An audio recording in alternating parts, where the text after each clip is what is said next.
Halo semuanya, dan selamat datang di Perjalanan Nusantara. Kali ini kita sedang berada di Mojokerto, tepatnya di Kecamatan Trowulan yang dulunya merupakan ibu kota dari masa Kerajaan Majapahit. Kecamatan Trowulan ini merupakan sebuah kawasan yang kaya akan warisan sejarah serta menjadi saksi bisu kejayaan Kerajaan Majapahit di masa lalu. Nah, salah satu peninggalan bersejarah yang menghiasi wilayah tersebut adalah Candi Waringin Lawang. Candi Waringin Lawang terletak di daerah Jatibasar, Kecamatan Trowulan, Kabupaten Mojokerto. Bangunan berupa gapura ini terbuat dari bahan bata merah dengan luas dasar 13 x 11 meter dan tinggi mencapai 15,5 meter.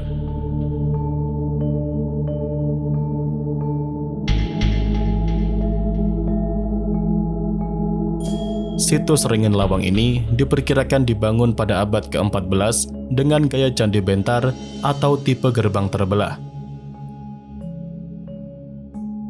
Gaya arsitektur seperti ini diduga muncul pada era Majapahit dan kini banyak ditemukan dalam arsitektur Bali.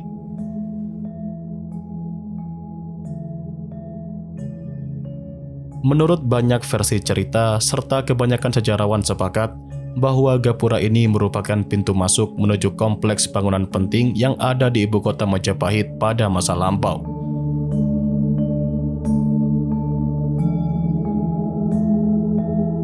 Sedangkan untuk dugaan mengenai fungsi asli bangunan ini masih mengundang banyak spekulasi, dan salah satu yang paling populer adalah gerbang ini diduga menjadi pintu masuk ke dalam kediaman Mahapatih Gajah Mada. Berbicara mengenai penamaan candi tersebut berasal dari bahasa Jawa, yaitu Waringin Lawang yang berarti pintu beringin. Menariknya, candi tersebut sama seperti Candi Bajang Ratu karena berbentuk gapura. Perbedaannya terletak pada jumlah gapura hingga masa awal pembangunannya.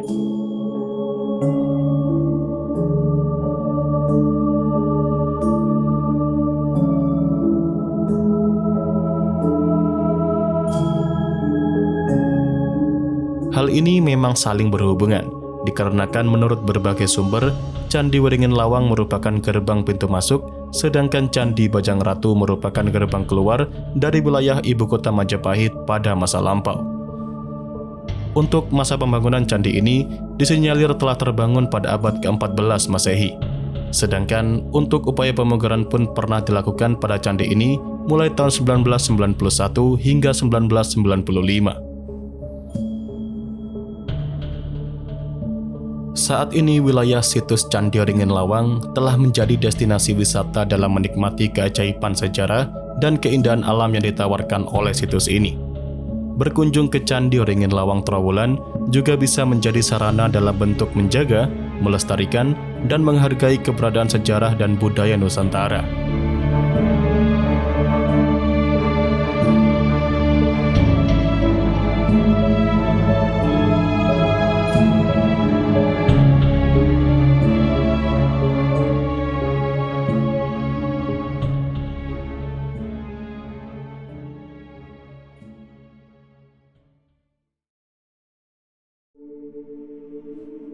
Setelah menjelajahi situs Candi Waringin Lawang tadi, kami pun melanjutkan perjalanan menuju situs selanjutnya yang terletak tidak terlalu jauh dari situs Waringin Lawang.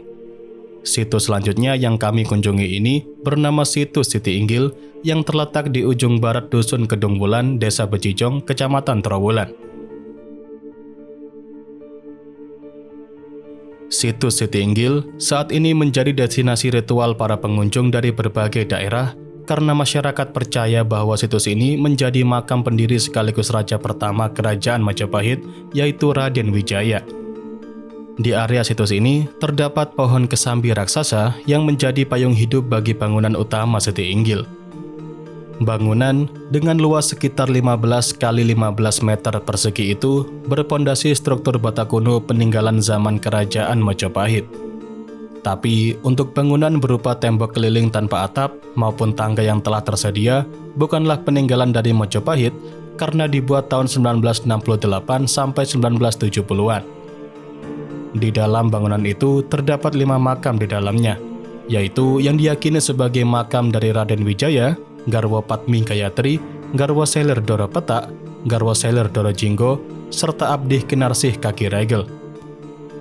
Menurut juru kunci dari situs Siti Inggil ini, dahulunya situs ini merupakan tempat untuk penyaluran doa yang dinamakan candi atau pura Antapura untuk sembahyang agama Hindu.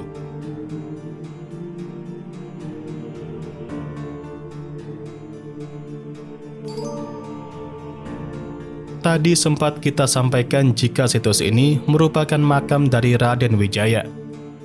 Namun sebenarnya situs ini bukanlah makam, melainkan hanyalah petilasan dari Raden Wijaya untuk penyelamatan pura dan orang-orang zaman dahulu yang menyebut situs ini sebagai makam Raden Wijaya bertujuan agar tidak ada yang merusak bangunan sejarah ini.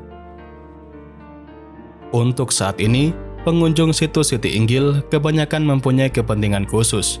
Contohnya seperti menginginkan sesuatu dan memanjatkan doa kepada para leluhur agar bisa terkabulkan. Bahkan sejak dahulu, sudah ada banyak sekali dari jajaran pejabat-pejabat yang berkunjung ke sini, dari jenderal hingga presiden. Salah satunya adalah Presiden kedua Republik Indonesia yang dahulu juga sering berkunjung ke situs Siti Inggil. Jadi, kurang lebih itu tadi adalah perjalanan Nusantara pada episode kali ini.